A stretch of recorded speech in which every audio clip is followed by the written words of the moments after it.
Balik kamsur ang mga itinuturing na alamat ng Philippine Basketball Association sa isang exhibition game sa bayan ng Libmanan. Nagpakitang gilas sina Marlo Aquino, Bong Alvarez, Gary David, Jerry Esplanag, Nomi Lupsin at Willie Miller.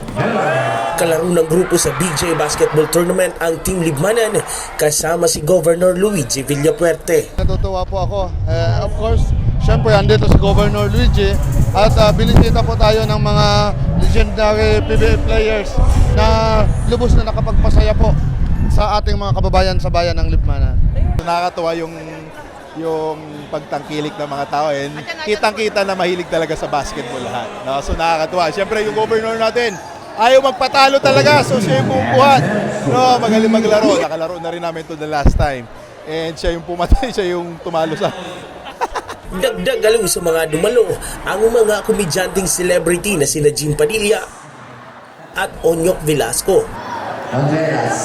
Si Joseph Bitangcol na nakilala sa reality TV show na Pinoy Big Brother noon, hinahanap-hanap naman daw ang mga pagkaing Bicol noon gaya ng laing. Nagmarka sa akin yung pagkain saka yung lugar, lalo yung mga tao rin. Bukod sa memorableng laro, nagbilin sila sa may hilig sa basketball. If you want to become basketball player, siyempre kailangan natin na sa heart natin yung basketball talaga. If hindi tayo makapaglaro, we have to show support 100% kung sino yung kakilala, kamag-anak, kaibigan natin. Show support tayo kasi kailangan parati puro positive vibes tayo pagdating sa basketball. Mag-sports na lang tayo, wag na tayo mag-drug, sports na lang. Itinaon din ang tournament sa kaarawan ng alkalde ng Libmanan. Jan Amador, CSN.